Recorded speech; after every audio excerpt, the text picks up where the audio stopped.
Place au parti pris, Antoine, Pascal, vous restez autour de la table. Abnous Chalmani nous rejoint pour son parti pris international.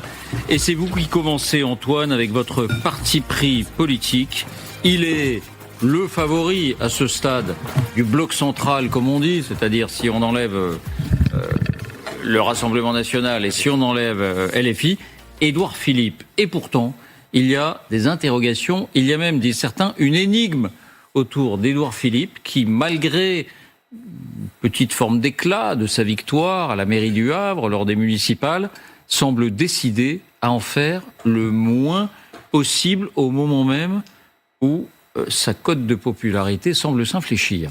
Oui, absolument. Et le roi fainéant va probablement devoir sortir de sa zone de Le roi confort. fainéant, alors vous y allez... Il n'est pas encore roi, mais s'il veut le devenir, il va falloir qu'il sorte de sa zone de confort. Parce que, regardez ce sondage publié dans Les Échos, où l'on voit Édouard Philippe reculer de 5 points, quand même, de 5 points, sur un critère très particulier, c'est la stature présidentielle. La capacité qu'ont les Français à projeter Édouard Philippe dans l'habit présidentiel. C'est la dégringolade, la chute la plus importante de tous les candidats testés. Alors c'est un coup dur et depuis plusieurs semaines, honnêtement, on a le sentiment de voir Édouard Philippe faire du surplace, piétiner un petit peu.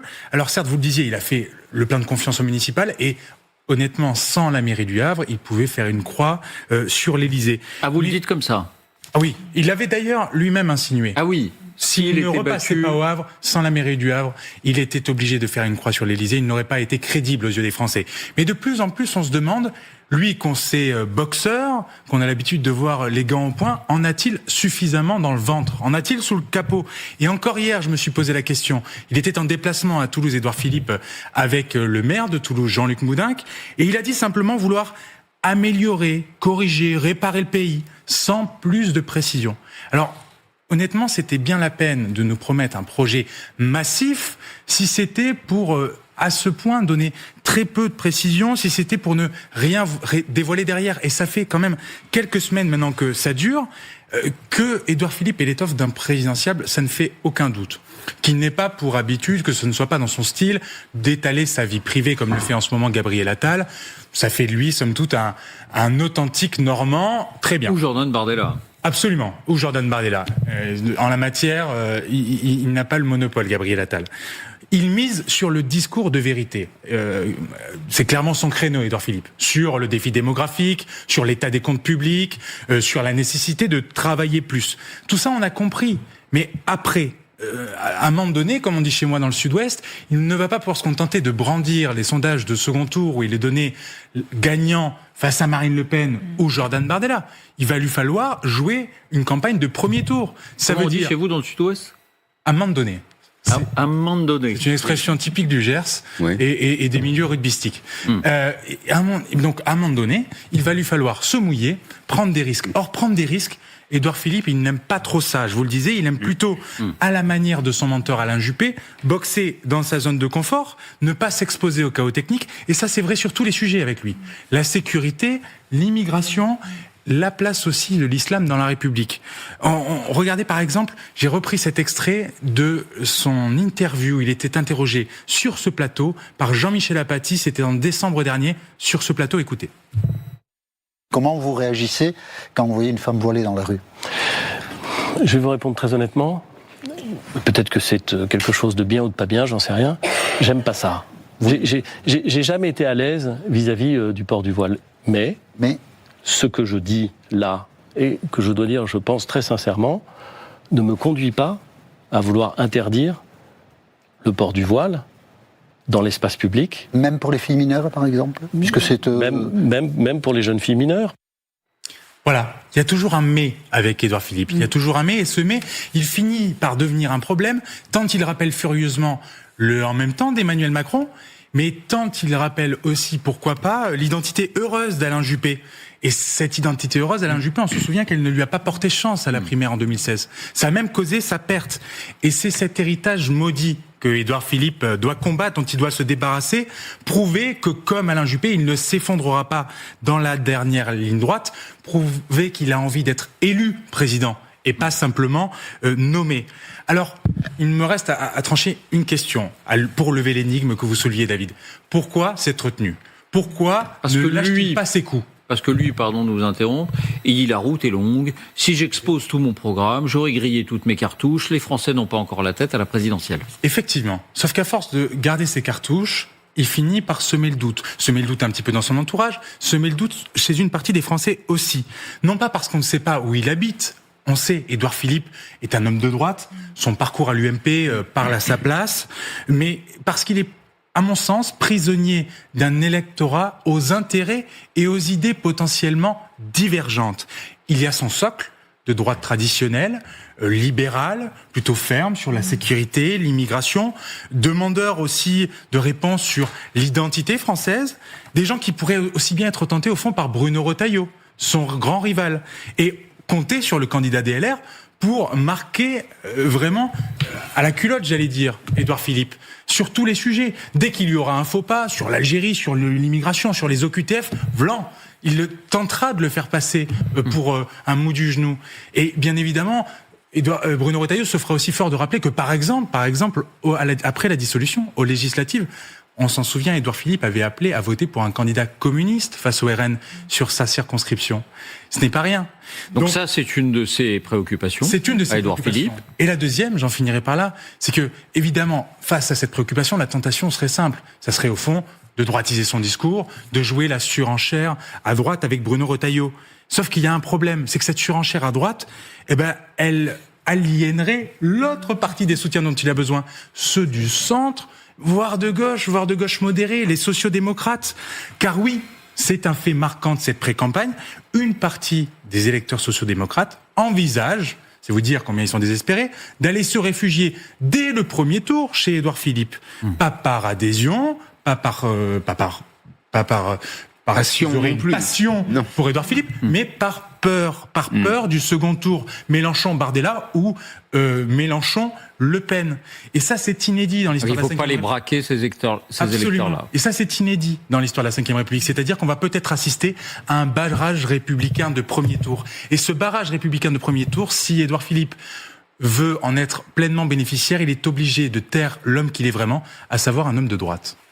Ah, voilà. C'est peut-être l'explication, Abnous. Absolument passionnant, et je pense que plus on va se rapprocher d'élections présidentielles, plus on va tomber dans ces questionnements, parce que finalement, à part des figures extrêmement haut en couleur et définies, et que toute la France connaît, en l'occurrence Marine Le Pen, Jean-Luc Mélenchon et Jordan Bardella, les autres sont dans cette espèce de flou, que ce soit Gabriel Attal, Édouard Philippe, mais qui est aussi un flou de programme, c'est-à-dire que outre les sujets sécurité, immigration, impôts, pas impôts, enfin, j'allais dire le grand classique, je veux dire voilà, les trois les plus connus, on les connaît. Et pendant que j'étais en train d'écouter Antoine, je pensais à ce dernier film de Toledano et Nakache, Juste une illusion, qui se passe dans les années 80, qui est superbe, que je conseille vraiment à tout le monde, mais vraiment, c'est la deuxième fois qu'on en parle ce soir sur le plateau. Non mais j'ai déjà écrit dessus, mais vraiment la première fois que je l'ai vu, ce qui m'a le plus surpris, c'est que je me dis mais la différence avec aujourd'hui, parce qu'il y avait le chômage de masse, qui est ce qu'on voit dans le film, mais la grande différence, c'est que ce soit ceux au chômage ou les jeunes, tout le monde était porté par l'espoir d'un mieux, d'un différent. C'est qu'il était possible d'espérer. Et là, j'ai l'impression que chez les électeurs et chez les politiques, on bidouille. On n'est pas dans cette idée de mais autre chose, une autre manière de faire de la politique, d'envisager l'économie, d'envisager même le fait du vieillissement de la population est quand même une réalité, que la répartition, ça ne fonctionnera plus. Donc il y a quand même des vraies questions qui se posent. On voit bien que la société qui arrive va être très différente, mais personne n'est capable de susciter une lumière qui dirait là, voilà. Et peut-être que c'est ça qui pourrait enfin nous sortir de cette espèce de grand flou. Dans lequel on a quand même tous beaucoup de mal à se projeter pour 2027. Pascal, votre parti pris économique, vous avez des infos sur la lutte contre la fraude sociale qui se prépare avec un nouveau volet, et vous dites c'est un remède de cheval qui est en préparation. Mais un bon remède. Un bon remède parce qu'il y a les ministres qui dépensent et puis il y a ceux qui font des économies. Je parle, pour ceux qui font des économies, de Jean-Pierre Farandou, qui est ministre des Affaires sociales. Alors, c'est pas n'importe qui, c'est l'ancien patron de la SNCF. où il a éprouvé toutes les techniques d'ingénierie sociale. On peut pas dire que ce soit, ou qu'il ait été un patron antisocial. À la SNCF, d'ailleurs, ça n'existe pas. Et son projet de loi sur la lutte contre la fraude sociale est passé devant l'Assemblée nationale. Il est sur le point d'être adopté. Et je pense qu'il doit retenir toute notre attention. Bon, d'abord, la gauche a voté contre. Je lisais là tout à l'heure le journal L'Humanité qui disait on vous explique comment on va s'en prendre aux précaires. Non. La lutte contre la fraude, c'est pas la lutte contre les précaires.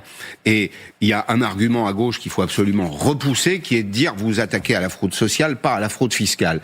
Sauf que le taux de recouvrement, c'est-à-dire la lutte contre la fraude sociale est très faible en France, son taux de recouvrement est extrêmement bas, alors que dans le domaine fiscal, on a fait beaucoup de progrès. Donc j'insiste sur le fait que la fraude fiscale, elle vient d'abord puiser dans la caisse de communauté. C'est-à-dire, c'est pas des gens qui travaillent dans leur coin et qui ignorent la société, c'est des gens qui prennent dans la caisse de communauté, qui de plus d'ailleurs changent les règles de concurrence. Premier point du dispositif Farandou, la lutte contre le travail dissimulé. Qu'est-ce que c'est que le travail dissimulé ? C'est des employeurs qui, par exemple, ne déclarent pas à l'URSSAF une partie de leurs collaborateurs ou une partie des revenus de leurs collaborateurs. Le coût est quand même estimé à 7 milliards d'euros par an. C'est pas de la rigolade. La fraude détectée, l'estimation. On parle d'estimation, quand on parle de fraude, il faut être très prudent. On fait des projections, c'est pas scientifique, mais c'est quand même des chiffres qui approchent sans doute la réalité. La fraude détectée, c'est 1,5 milliard et le taux de recouvrement, c'est 150 millions. Donc c'est absolument minable aujourd'hui. Alors comment améliorer le rendement ? C'est dans le dispositif Farandou. C'est une novation, la saisie sous 24 heures du compte en banque des entreprises qui pratiquent le travail clandestin. Pourquoi est-ce que c'est important ? Parce que l'expérience montre que les entreprises voyous organisent très vite leur insolvabilité, voire disparaissent. L'entreprise disparaît, elle est recréée dans sa réalité pratique sous un autre nom, une autre identité, 48 heures plus tard. Deuxième point, lutte contre le travail dissimulé des grandes plateformes. Alors là, c'est très intéressant parce que c'est l'économie moderne. Les grandes plateformes, qu'est-ce que c'est ? C'est l'économie en cascade. C'est-à-dire, il y a la plateforme en tant que telle, et puis derrière, vous avez des services de logistique, de dégroupage, et puis de livraison. Donc, un réseau très important de sous-traitants, notamment dans le domaine que j'évoque, celui du transport. Et c'est là, en réalité, que se cachent les réseaux d'employeurs indélicats qui font travailler des personnes fragiles, socialement fragiles, là il faut le reconnaître, sans déclarer les contrats de travail. Et avec le dispositif Farandou, le préfet aura maintenant toute autorité pour remonter jusqu'à la tête de pont, c'est-à-dire remonter jusqu'à la plateforme, au donneur d'ordre, pour le rendre solidaire sur le plan financier et pour aller chercher sa propre responsabilité. Double dispositif donc, inciter les employeurs à déclarer leurs salariés, y compris quand ce sont des entreprises sous-traitantes, imposer aux plateformes d'exiger la régularité des procédures et lutter aussi, accessoirement, contre la concurrence déloyale de certains acteurs du secteur digital. Donc ce que vous nous dites, Pascal, c'est que l'essentiel de ce qu'on appelle la fraude sociale, c'est le travail dissimulé, qu'il soit le fait de l'employeur directement ou qu'il soit via une cascade de sous-traitants.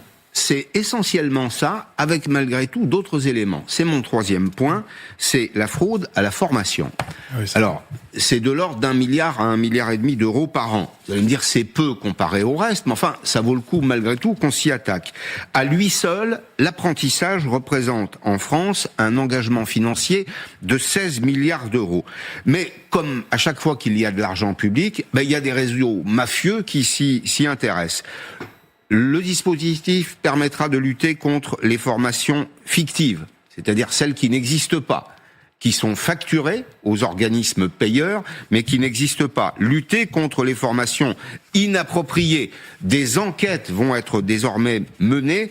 Certaines sont en cours, des CFA, centres de formation des apprentis, sont l'objet de ces enquêtes et un nouveau cahier des charges va leur être imposé avec un monitoring, c'est-à-dire des résultats en termes de taux d'insertion, de taux d'échec et de taux de réussite. Toutes ces mesures devraient rapporter bout à bout quand même entre 2 et 3 milliards d'euros. Ça, c'est ce qu'on appelle l'évaluation. Oui, et on dit souvent que la France en manque. Absolument, mais dans la période que nous traversons, ces 2 ou 3 milliards d'euros seraient particulièrement utiles aux finances publiques, et moi je crois qu'il est absolument essentiel de s'intéresser aujourd'hui à la fraude sociale, et il est encore plus exemplaire que ce soit un ministre comme Jean-Pierre Farandou, compte tenu de sa dimension sociale précisément, qui s'y attaque avec fermeté. Mais d'une certaine manière, vous brisez une idée reçue, Pascal. Souvent, quand on imagine fraude sociale, on imagine des personnes qui touchent indûment des aides auxquelles elles n'ont pas véritablement droit. Et vous dites, c'est pas le plus important. Non, et je pense que la gauche devrait s'en réjouir. D'ailleurs, elle aurait dû voter ce dispositif. Bien sûr qu'il y a des tricheurs.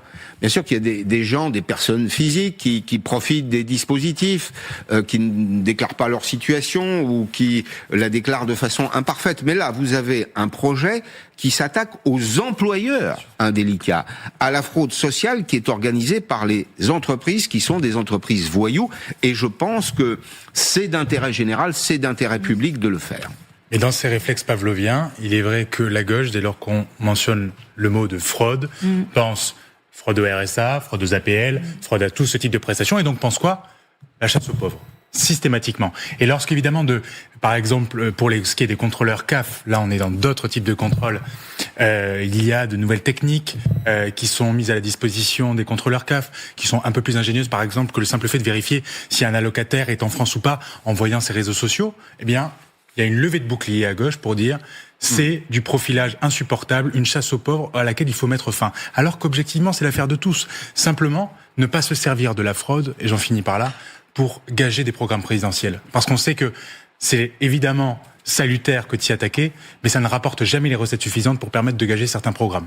On connaît la méthode, je financerai toutes ces promesses par le renforcement de la lutte contre la fraude. Et la baisse de la contribution à l'Union européenne, bien sûr. Oui, également.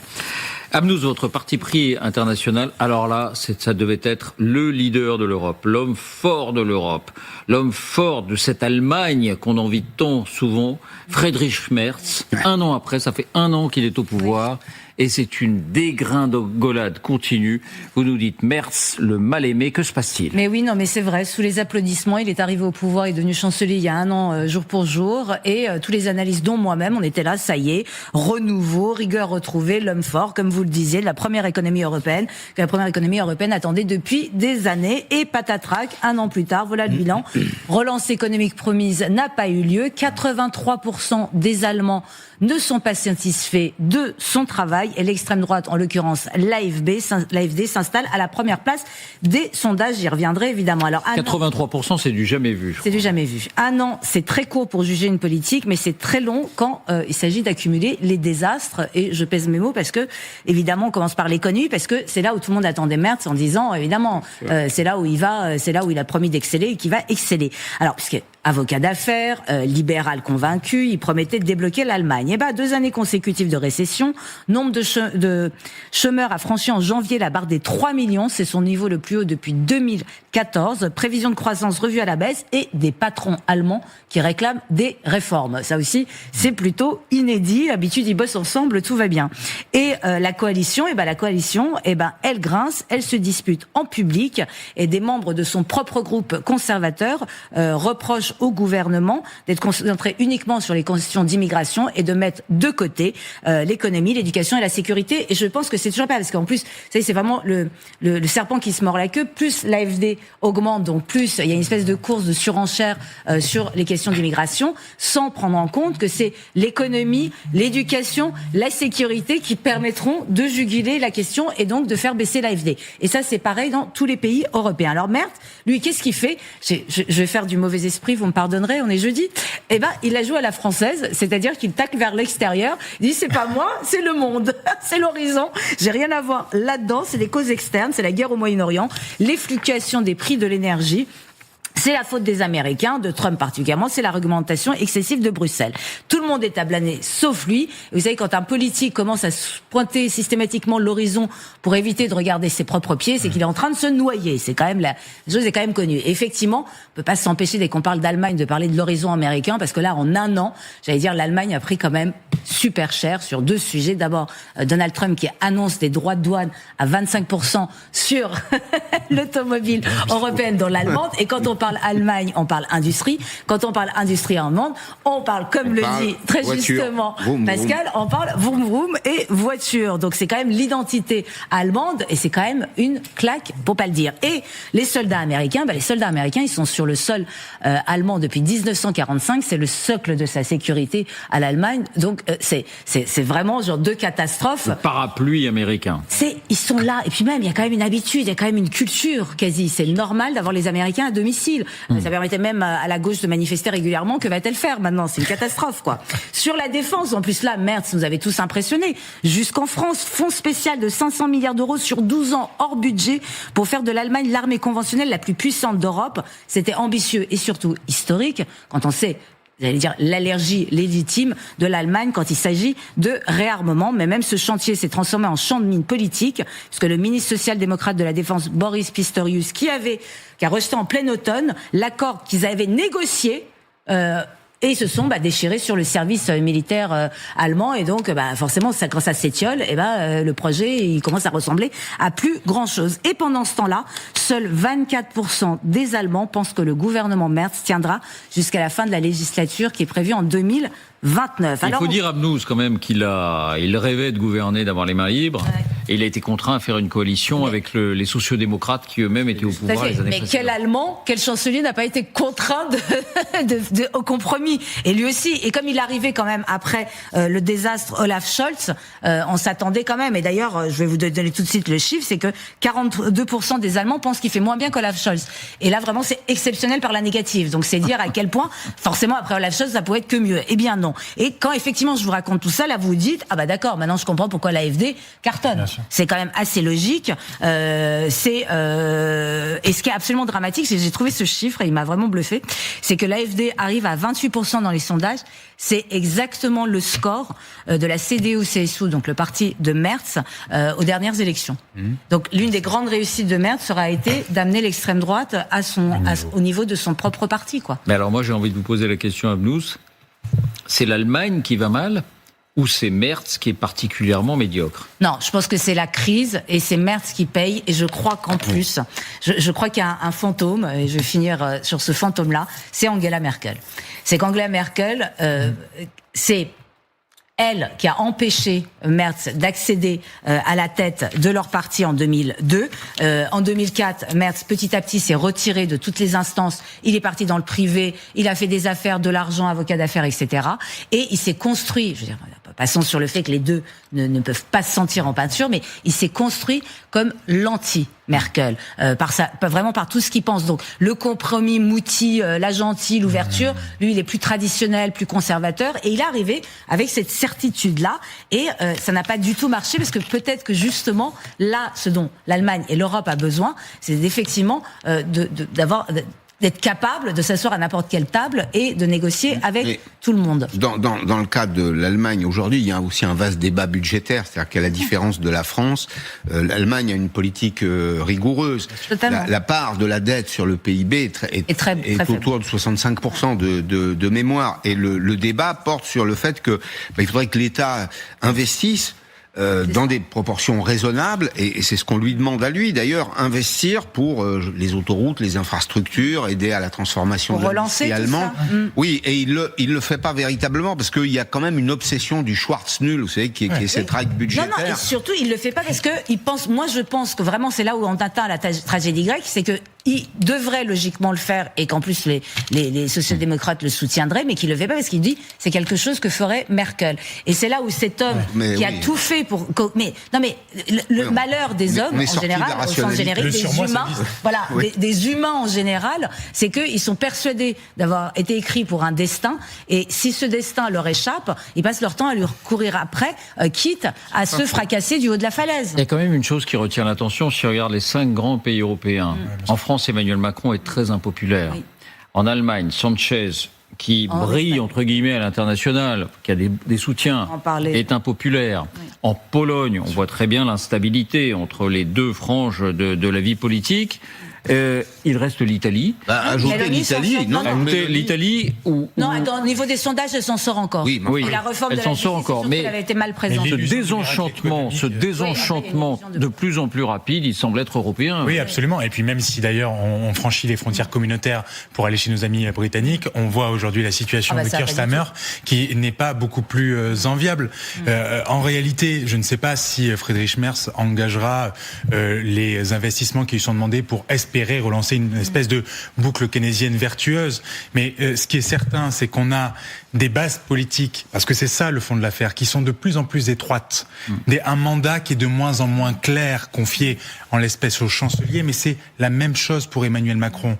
Donc ces gens sont obligés de composer avec des majorités d'idées qui n'ont pas d'idées, plus d'idées, ou en tout cas des idées contraires, et n'ont pas le mandat nécessaire pour mener à bien leur mission. Ils peuvent briller par instant par quelques initiatives, comme le fait en ce moment Emmanuel Macron, mais il n'en reste pas moins des colosses au pied d'argile qui voient monter dans leur pays, tantôt Vox en Espagne, tantôt l'AfD en Allemagne, tantôt bien évidemment le Rassemblement National en France, qui voit monter l'extrême droite inexorablement. Mais qui eux justement promettent que eux ils sont capables, puisque comme dans le passé ces mêmes systèmes ont permis de faire des choses et d'avancer, pourquoi pas aujourd'hui? Donc tous ces partis national-populistes arrivent en disant oui mais nous on va retrouver ce qui a été perdu et prendre des décisions et de les appliquer. Avec un argument formidable, aussi bien pour Emmanuel Macron, l'ancien banquier d'affaires, que pour Friedrich Merz, l'ancien avocat d'affaires, qui est de dire les Mozart de la finance ont échoué, pourquoi pas nous? Après tout, vous ne nous avez pas essayé. Et ça, c'est un argument extrêmement puissant. Merci à vous trois pour ces partis pris et merci à vous de nous avoir suivis.